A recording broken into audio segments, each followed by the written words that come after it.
भिवंडीमध्ये एकूण जागा होत्या 90. काँग्रेसचे 30 उमेदवार निवडून आले. शरद पवारांच्या राष्ट्रवादीचे 12, सपचे 6, शिवसेनेच्या शिंदेचे 12 आणि भाजपचे 22 अशी आकडेवारी होती. बहुमताचा आकडा होता 46. झालं असं की काँग्रेस आणि शरद पवारांचे राष्ट्रवादी मिळून सुद्धा आकडा पूर्ण होत नव्हता आणि मग अचानक काय घडलं? भाजपने नारायण चौधरी यांना महापौर पदाची उमेदवारी नाकारली आणि स्नेहा पाटील यांना संधी दिली. या निर्णयाविरोधात चौधरी यांनी बंड पुकारलं आणि थेट काँग्रेसची हातमिळवणी केली. त्यांच्यासोबत भाजपचे 9 नगरसेवक पक्ष सोडून बाहेर पडले, पण प्रत्यक्ष मतदान मात्र 6च नगरसेवकांनी केलं. या बंडखोर गटाने काँग्रेसच्या नेतृत्वाखाली आणि शरद पवारांच्या राष्ट्रवादी सोबत असलेल्या सेक्युलर फ्रंटमध्ये सामील झाले. त्यामुळे काँग्रेसचे 30 आणि शरद पवारांच्या राष्ट्रवादीचे 12 यांच्यासोबत युती केली आणि सेक्युलर फ्रंटची संख्या झाली 51.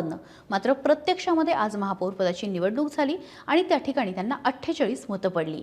हे सगळं एका बाजूला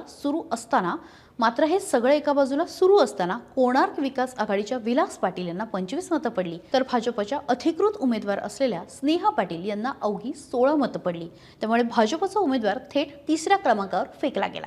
शिंदेची शिवसेना सुद्धा कोणार्कच्या बाजूने उभी राहिली. त्यामुळे शिवसेनेची 12 आणि सपची 6 अशा नगरसेवकांनी सुद्धा कोणार्कला मतदान केलं. परिणामी भाजपच्या स्नेहा पाटील फक्त 16 मतांवरती त्यांना समाधान मानावं लागलं. आता ऐनवेळी भाजपने उमेदवार का बदलला? तुम्ही लक्षात घ्या, राजकारणामध्ये कोणालाही हलक्यात घेतलं ना तर ते जड सुद्धा जाऊ शकतं आणि हेच खरं तर नारायण चौधरी यांनी दाखवून दिलं. प्रदेशाध्यक्ष रवींद्र चव्हाण यांनी दिलेल्या स्पष्टीकरणानुसार सुरुवातीला भाजपने सुद्धा नारायण चौधरी यांनाच महापौर पदाचा अर्ज भरायला सांगितला. कोअर टीमने सुद्धा नारायण चौधरी यांच्याच नावाचा प्रस्ताव दिला होता.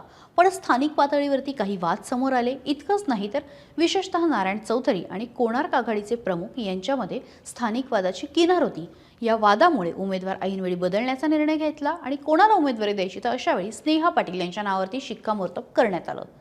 आता यावरती भाजपने कडक ॲक्शन सुद्धा घ्यायचं ठरवलेलं आहे. विशेषतः पक्षाच्या विरोधात मतदान करणाऱ्यांवरती आता भाजप कडक पद्धतीने ॲक्शन घेणार आहे.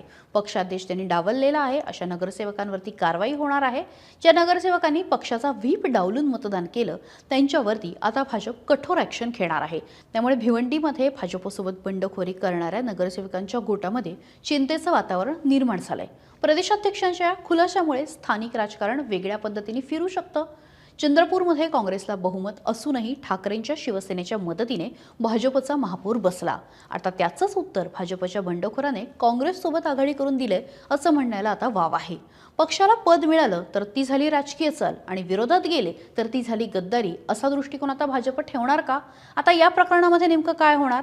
या 6 नगरसेवकांवरती कारवाई होणार का? पक्षांतर बंदीचा कायदा त्यांना लागू होणार का? हे सगळंच बघणं खूप इंटरेस्टिंग असणार आहे.